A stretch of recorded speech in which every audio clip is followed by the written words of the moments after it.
श्री स्वामी समर्थ परब्रह्म ग्रंथाचा भाग 90वा। स्वामींच्या पादुका चोळप्पाच्या घरी ठेवण्यात आल्या होत्या। त्या पादुकाचे दर्शन घेण्यासाठी दिवस रात्र लोकांची गर्दी होत होती। लोक आपल्या कुवतीप्रमाणे पादुकाचे दर्शन घेतल्यानंतर पैसे, तांदूळ, नारळ, फळे आदी पादुका समोर ठेवित होते।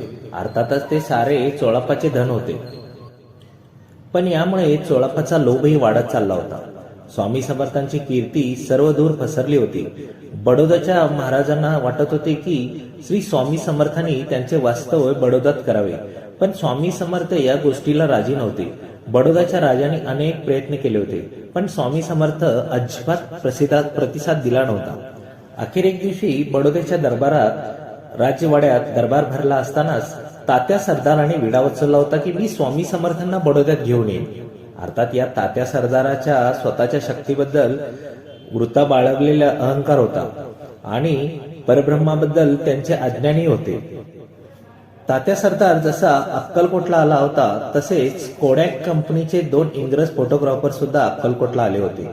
अक्कलकोटला स्वामी समर्थांचा प्रभाव पाहून ते दोघे इंग्रज थक्क झाले होते।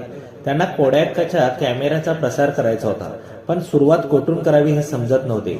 तात्या सरदार अक्कलकोटला येऊन गप्प राहिले नव्हते। काही दिवसातच त्यांनी जाणले होते की स्वामी समर्थांचे विशेष प्रेम चोळप्पाला लाभले आहे। चोळप्पावर स्वामी समर्थांचे विशेष अनुग्रह आहे। तात्या सरदारांनी आता वेगळाच डाव खेळण्याचे ठरवले होते। सरळ बोटाने जर साय काढता येत नसेल तर वाकड्या बोटाने काढावे हे त्यांना ठाऊक होते। तात्या सरदारांनी स्वामी समर्थांच्या पादुकाचे दर्शन घेण्यासाठी रांगेत उभा राहिला होता, पण त्या अगोदर त्यांनी खात्री करून घेतली होती की चोळप्पा पादुका शेजारी तीर्थप्रसाद देण्यासाठी बसला आहे की नाही। भक्तजन भक्तीने पादुकाचे दर्शन घेत होते। तात्या सरदार अखेर पादुकाचे दर्शन घेण्यास पुढे आले। ते सुद्धा भक्तिभावाने पादुकासमोर नम्र झाले होते।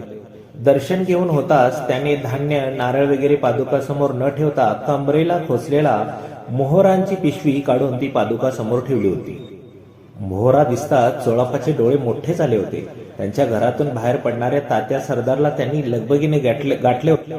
नमस्कार। चोळप्पाने तात्या सरदारला हात जोडले आणि तात्या गालातल्या गालात हसला होता।